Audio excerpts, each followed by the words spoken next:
আসসালামু আলাইকুম সম্মানিত ভিউয়ার্স, আজকে ইন্দোনেশিয়ান স্মার্ট নেপিয়ার ঘাসের প্রজেক্টে আসলাম। এই গাছটা আপনারা কি কারণে লাগাবেন সেটা বলি আগে। এই গাছটা মূলত যারা ছাগল পালন করেন, সবচেয়ে বেশি লাভ হয় যারা ছাগল পালন করেন তাদের জন্য। এই গাছটা ছাগল খুব ভালো খেয়ে থাকে, কারণ হচ্ছে এই গাছটা খাটো। দেখুন, এই গাছটা এখন 3 থেকে 3.5 ফুটের মতো হবে। তো এই সময়টাতে যদি খাওয়াতে পারেন, গরু ছাগল সম্পূর্ণ অংশ খাবে।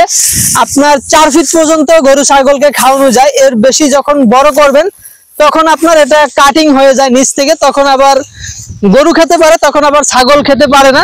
তো এই জন্য মূলত যারা ছাগল খামার করেন, বিশেষ করে যারা ছাগল পালেন, ভেড়া পালেন, গারল পালেন, তারা মূলত এই ইন্দোনেশিয়ান স্মার্ট নেপিয়ারটা চাষ করবেন।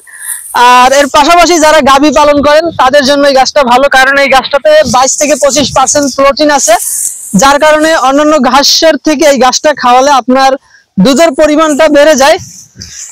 হাই প্রোটিন সমৃদ্ধ একটি ঘাস, আপনার মেশিন ছাড়াই গরু ছাগলকে খাওয়ানো যায়। সেই সুবিধার্থে আপনারা এই ইন্দোনেশিয়ান স্মার্ট নেপিয়ার ঘাসটা চাষ করবেন। আরেকটা বিষয় হচ্ছে, এই ঘাসের কোনো বিচি হয় না। অনলাইনে অনেকেই, বিশেষ করে ফেসবুকে অনেকেই এই গাছটার বীজ বিক্রি করে থাকে। আসলে ওটা জাম্বু ঘাস অথবা সুদান ঘাসের বীজ, বা অনেকে গুয়াতেমালা ঘাসেরও বীজ বিক্রি করে। আসলে স্মার্ট নেপিয়ার, যারা তাইওয়ান, গুয়াতেমালা এসব ঘাসের বীজই হয় না। আপনারা প্রতারিত হবেন না।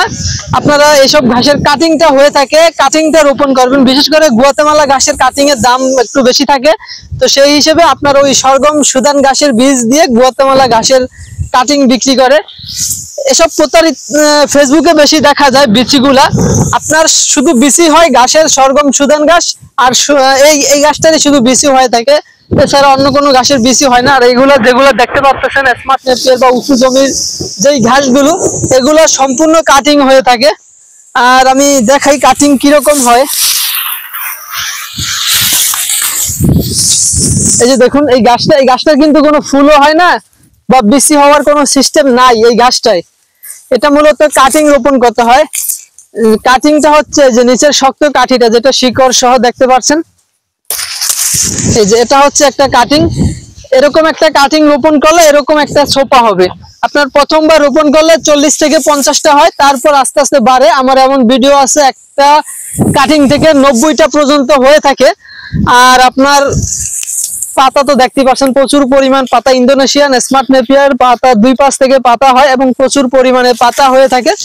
তো আপনারা নরম এবং খাটো জাতের ঘাস এবং জোপালো গাছ যদি চান, তাহলে আপনার জন্য হবে ইন্দোনেশিয়ান স্মার্ট নেপিয়ার ঘাসটা সবচেয়ে ভালো।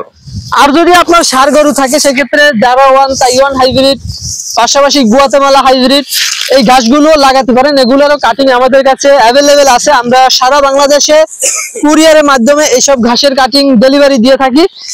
তো আপনারা যে কোনো জায়গা থেকেই স্ক্রিনে দেওয়া নাম্বারে যোগাযোগ করলে এসব ঘাসের কাটিং অর্ডার করতে পারবেন। আপনারা সকলে ভালো থাকবেন, সুস্থ থাকবেন। আল্লাহ হাফেজ।